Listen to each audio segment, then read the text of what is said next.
कुछ लोग पूरी जिंदगी लगे रहते हैं कमाने के लिए। धन पैसा वही सर्वोपरि होता है उनकी जिंदगी में। उन्हें लगता है कि बहुत ज्यादा धन कमाने के बाद वो आराम से सुखी होकर अपना जीवन जिएंगे, लेकिन वही धन वही संपदा उसके बच्चों की लड़ाई का कारण बन जाती है। और वहीं दूसरी तरफ कुछ लोग अपना सब कुछ छोड़कर, अपना घर परिवार, अपनी धन संपदा सब कुछ पीछे छोड़कर संन्यास ले लेते हैं। उन्हें लगता है कि संसार को त्याग कर वो असल मुक्ति का रास्ता अपना सकते हैं, जीवन का असली सुख अनुभव कर सकते हैं। दोनों ही आदमी अपने अपने स्तर पर सुखी होने के लिए नाना प्रकार के प्रयास करते रहते हैं। एक धन संपदा इकट्ठी करता रहता है और दूसरा धन संपदा त्यागता रहता है। लेकिन सवाल ये है कि असली सुखी आदमी कौन है? वो जिसने धन संपदा इकट्ठी की या फिर वो जिसने धन संपदा त्याग दी? और अगर इन दोनों में से कोई नहीं, तो किस प्रकार का इंसान हमेशा सुखी रह सकता है? आज की जो बोध कहानी मैं आपको सुनाने वाला हूं, उसमें आपको ऐसे तरीके पता चलेंगे जो एक आदमी को असली सुख का अनुभव करा सकते हैं। इन तरीकों से जीवन यापन करने से आपको असली सुख के बारे में पता चलेगा, असली आनंद के बारे में, जिसे हम कहते हैं परमानंद, परमानंद, परमानंद। इससे पहले कि आप इस कहानी में खो जाएं, इस चैनल को सब्सक्राइब जरूर कर लें। तो चलिए कहानी शुरू करते हैं। जब किसी के घर में वैरागी मन का बच्चा पैदा हो जाए तो घर वालों को बहुत चिंता हो जाती है। घर वाले सोचते हैं कि ये संसार में कैसे जिंदा रहेगा, कैसे धन कमाएगा, कैसे अपना पालन पोषण करेगा, क्योंकि वैरागी मन का बच्चा अक्सर संसार से विरक्त ही रहता है। वैराग्य का मतलब ही अपनी मस्ती में खो जाना होता है। उसका इस संसार से कुछ लेना देना नहीं रह जाता। ऐसा ही बच्चा रामचंद्र का था। रामचंद्र एक गांव में रहा करते थे। रामचंद्र का गांव वेणुवन के पास था। उन्होंने अपने जीवन में बहुत धन संपदा कमाई। वो वहां के प्रतिष्ठित सेठ हुआ करते थे। लेकिन जब उनका पुत्र हुआ तो ज्योतिषियों ने बताया कि ये बच्चा आगे चलकर वैरागी हो जाएगा। वो ये सब धन संपदा त्याग देगा और ये धन संपदा यूं ही दान में चली जाएगी। ये सुनकर रामचंद्र बहुत चिंतित हो गया। जो धन संपदा उसने इतनी मेहनत से इकट्ठी की थी वो यूं ही दान में चली जाएगी। उसका बेटा वैरागी हो जाएगा। आखिर ये धन संपदा मैंने किसके लिए इकट्ठी की है? इसका भोग कौन करेगा? लेकिन जैसे तैसे रामचंद्र ने ज्योतिषियों से कुछ तरीके पूछ लिए कि वो अपने बच्चे को कैसे वैरागी बनने से रोक सकता है। ज्योतिषियों ने भी उन्हें कुछ तरीके बताए जिसके द्वारा वो श्याम को, यानी उनका बेटा, उसको वैरागी बनने से रोक सके। धीरे धीरे समय बीतता रहा और दुनिया अपने चलन से चलती रही। श्याम धीरे धीरे बड़ा होने लगा और उसके पिताजी यानी कि रामचंद्र फिर से धन संपदा और ज्यादा बनाने में जुट गए। श्याम के पिता ने श्याम के लिए किसी भी चीज की कोई कमी नहीं छोड़ी थी। हर इच्छा उसकी पूरी होती थी। वो उसको सुखी रखना चाहते थे। वो चाहते थे कि मेरे बेटे को दुख का अनुभव ही ना हो, तो फिर वो वैरागी क्यों बनेगा? लेकिन जब श्याम 7 साल का हुआ तो एक दिन उनके द्वार पर एक बौद्ध भिक्षु पहुंच गया। वो वहां पर भिक्षा मांगने के लिए आया था, लेकिन श्याम उसके साथ घंटों बातचीत करता रहा। उसके पिता को जब ये पता चला तो वो श्याम को डांटकर उस बौद्ध भिक्षु से दूर ले गए। वो सोच रहे थे कि इन भिक्षुओं के पास बैठकर कहीं मेरे बेटे का मन वैरागी ना हो जाए। इसीलिए उन्होंने बौद्ध भिक्षु को डांटकर वहां से भगा दिया और अपने बेटे को समझाते हुए कहा कि बेटा, मैंने तुम्हारे लिए किसी चीज की कोई कमी नहीं छोड़ रखी है। तुम इन भिक्षुओं के पास क्यों बैठते हो? क्या मजा आता है तुम्हें इनके पास? मैंने तुम्हारे खेलने के लिए नाना प्रकार के खिलौने ला रखे हैं। इतनी दासियां तुम्हारी सेवा के लिए लगा रखी हैं, लेकिन फिर भी तुम ये सारी भोग की चीजें छोड़कर इन भिक्षुओं के पीछे क्यों भागते हो? ये सुनकर श्याम ने कहा कि पिताजी, मैं इन चीजों से उकता गया हूँ। ये सब चीजें मैंने इतनी ज्यादा भोग ली हैं कि मेरा मन अब इनसे ऊब चुका है। मुझे कुछ और चीजें चाहिए, कुछ और आनंद चाहिए, कुछ अलग प्रकार का सुख चाहिए। अब श्याम तो बच्चा था। उसके पिताजी उसको इस बात का क्या जवाब देते? उनके पास इस बात का कोई जवाब नहीं बना। आखिरकार उन्होंने निश्चय किया कि वो उसके मनोरंजन के लिए और भी नई नई चीजें लेकर आएगा ताकि उसका मन वैराग्य की तरफ भटक ना सके। लेकिन जैसे जैसे श्याम बड़ा हो रहा था वो समझदार भी हो रहा था और अब उसे समझ में आ चुका था कि धन संपदा इकट्ठी करने से कोई सुख प्राप्त नहीं होता है, वो बस सुख की भ्रांति देता है। इसीलिए वो ज्यादातर अपना समय संतों और भिक्षुओं के साथ बिताने लगा। एक दिन जब उसके पिता ने उसे संतों के पास बैठे देखा तो उसका खून खौल गया। उसने सोचा कि मैंने जिंदगी भर जिस बच्चे के लिए कमाया वो भिक्षु बनने जा रहा है। मैंने उसको इतना समझाया, सारी सुख सुविधाएं उसके लिए हाजिर करवाई और फिर भी ये मुझे छोड़कर, मेरी संपत्ति को छोड़कर वैरागी बनना चाहता है। ऐसा वैराग्य में है क्या? उसका मन इस बात से बहुत ज्यादा दुखी हो गया था। इसीलिए उसने गुस्से में अपने बेटे का हाथ पकड़ा और सीधा उसे अपने घर पर ले गया। घर ले जाकर उसने अपने बेटे के चेहरे पर तमाच से एक थप्पड़ मारा। गाल पर थप्पड़ पड़ते ही कोमल स्वभाव श्याम के आंसू टप टप करके नीचे रामचंद्र के पैरों पर गिरने लगे। इसके बाद रामचंद्र को एहसास हुआ कि उसने बेवजह ही, बिना कोई बात ही अपने बेटे को यूं ही थप्पड़ मार दिया। उसने अपने बेटे को समझाते हुए कहा, मैं तुम्हारे आगे हाथ जोड़ता हूं। मैंने ये धन संपदा इसीलिए इकट्ठी नहीं की कि ये दान में चली जाए। मैं चाहता हूं कि तुम इसका सुख भोग करो, तुम मेरी संपत्ति को भोगो। तुम्हारे अलावा मेरा है ही कौन? इस संपत्ति का मालिक कौन बनेगा? और यही असली सुख है। पूरी दुनिया धन के पीछे भाग रही है और तुम्हें ये धन विरासत में मिल रहा है। इसका भोग करो। तुम क्यों वैराग्य की तरफ जा रहे हो? ऐसा क्या है भिक्षुओं में, ऐसा क्या है इन संतों में जो इस खजाने में नहीं है, जो इन दासियों में नहीं है, जो इन नाना प्रकार की भोग की वस्तुओं में नहीं है? ऐसा क्या है संतों में? ये सुनकर श्याम ने अपने पिता से कहा कि पिताजी, मैं आपकी हर एक बात मानूंगा, बस आप एक बार आज शाम को मेरे साथ चलो। आज एक बहुत ही अच्छे संत का एक वक्तव्य होने वाला है, वो सत्संग करने वाले हैं, उपदेश होने वाला है ज्ञान का।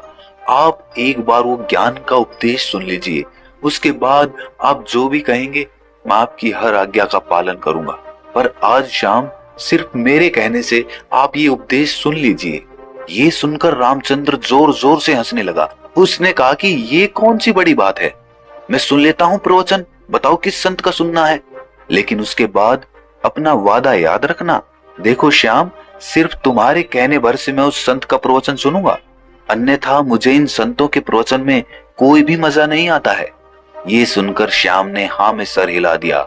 शाम को दोनों बाप बेटे उस प्रवचन स्थल पर पहुंच गए जहां पर वो संत आज उपदेश देने वाले थे। थोड़ी देर बाद जब वो संत वहां पर पहुंचे तो सभी लोगों ने उठकर उनका अभिनंदन किया। उसके बाद संत ने कहना शुरू किया कि संतोष के फल बहुत मीठे होते हैं। जो आदमी संतोष का फल चख लेता है उसके मन में अपार शांति का उदय होता है। इंसान को जो कुछ मिला है उसी में उसे संतोष करने का अभ्यास करना चाहिए। कोई आदमी गरीब है तो कोई आदमी अमीर है, लेकिन दोनों में ही ज्यादा धन पाने की इच्छा है, ज्यादा धन पाने की लालसा है, तो दोनों में अंतर क्या हुआ? लेकिन जो इंसान जितना है उसी में संतोष करना सीख लेता है तो उस इंसान ने परमात्मा की तरफ अपना पहला कदम बढ़ा दिया। तो वहीं पर सभा में एक विकलांग आदमी बैठा हुआ था। ये सुनकर उसका मन उद्विग्न हो गया। उसने तत्क्षण उस संत से पूछा कि हे महात्मन, आप कहते हैं कि संतोष रखिए, मैं किस प्रकार संतोष रखूं? मुझे भगवान ने क्या दिया? मुझे तो हाथ पैर भी सही सलामत नहीं दिए ताकि मैं अपना पेट भर सकूं। अब आप ही बताइए कि मैं संतोष किस प्रकार रखूं? कैसे मैं अपने मन को समझाऊं? ये सुनकर उस संत ने मुस्कुराते हुए कहा कि बनते, असंतोष रखने से क्या तुम अपने हाथ पैर वापस पा सकते हो? ठीक है, मैं कहता हूं कि तुम संतोष मत रखो, तो उससे क्या फर्क होगा? क्या भेद पड़ेगा?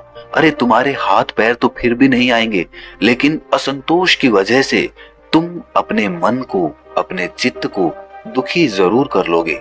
इसीलिए तुम्हारे पास कोई भी विकल्प नहीं है संतोष के अलावा। तुम्हें चाहे मजबूरीवश या अपने मन के अनुसार ही संतोष पैदा करना होगा। उसी संतोष को पैदा करने के बाद तुम अपने मन की शांति प्राप्त कर सकते हो।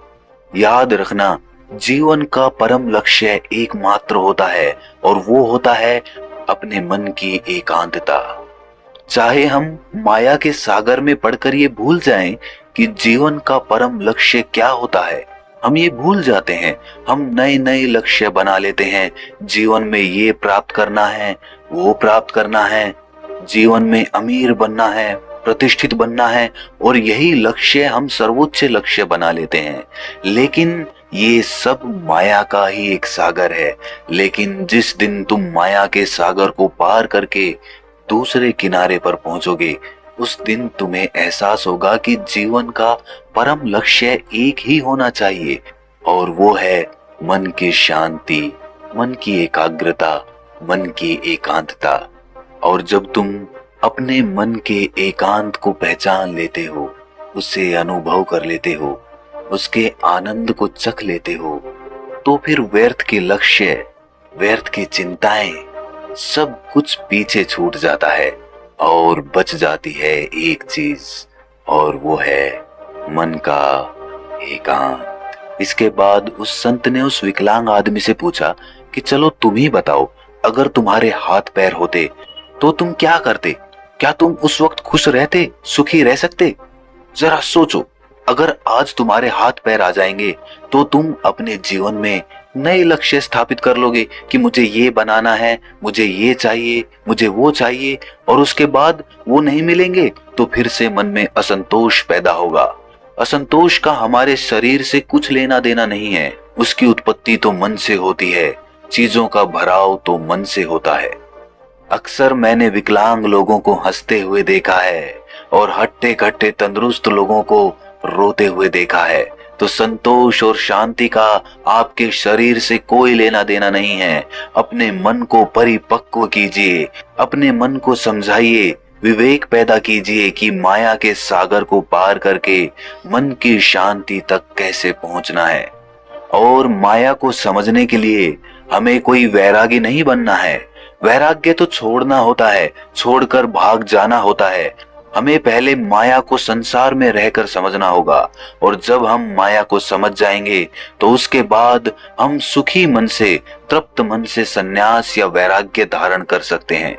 माया में जकड़ा हुआ आदमी सुख संपत्ति को ही असली सुख समझता है।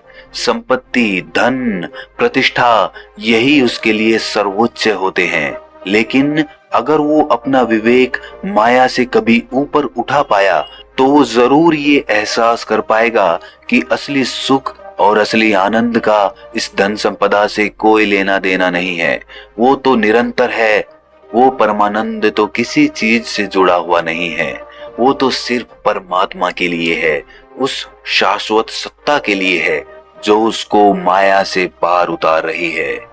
प्रभु का स्मरण या कहें कि ध्यान, ये दोनों चीजें आपको माया से ऊपर उठाकर एक नया नजरिया प्रदान करती है, और वही नजरिया परमानंद का होता है। ध्यान और प्रभु के स्मरण के अलावा अगर हम प्रेम का रास्ता चुनते हैं, दिव्य प्रेम का, तो भी हम उस परमानंद को हासिल कर सकते हैं। और प्रेम का रास्ता ध्यान के रास्ते से कहीं आसान है। इसीलिए दिव्य प्रेम का अभ्यास कीजिए। वो प्रेम जो किसी चीज से जुड़ा हुआ नहीं है, जो स्वतंत्र है, जो आजाद है, जो सभी प्राणी मात्र के लिए है। 3 रास्ते जो माया से ऊपर उठाकर परमानंद की स्थिति प्रदान करते हैं, ध्यान, प्रेम और प्रभु का स्मरण। आप कोई भी रास्ता अपना सकते हैं, सभी रास्ते एक ही मंजिल पर पहुंचते हैं। आज की युवा पीढ़ी अक्सर अपना समय गीत सुनने में लगा देते हैं, फिल्मी गीत, सिनेमा इत्यादि में अपना समय बिताते हैं। लेकिन हमारे पूर्वज हुआ करते थे जो सुबह और संध्या दोनों वक्त आरती और भजन किया करते थे, ढोल बजाते थे, कुछ लोग गाते थे और साथ मिलकर भजन कीर्तन किया करते थे। एक सत्संग होता था। लेकिन आज की युवा पीढ़ी इन सब चीजों को पीछे छोड़ चुकी है। भजन, आरती, कीर्तन, सत्संग इत्यादि करने से क्या होता है? आप उन लोगों को अंधविश्वासी कहते हैं। क्या आपको इसके पीछे का विज्ञान पता है कि भजन कीर्तन करने से मन के कौन से द्वार खुलते हैं? चलिए मैं आपको बताता हूँ।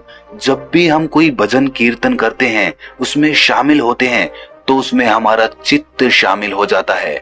कोई आदमी बजा रहा होता है, कोई गा रहा होता है, कोई ताली बजा रहा होता है और इस भजन और कीर्तन के साथ अपनी जिंदगी के अतीत की चिंताएं पीछे ही छोड़ देता है और उसी भजन में उसका मन लग जाता है। वो मन धुल जाता है, वो मन पवित्र हो जाता है, जैसे किसी ने हमारे मन को साफ पानी में धोकर बाहर निकाल लिया हो।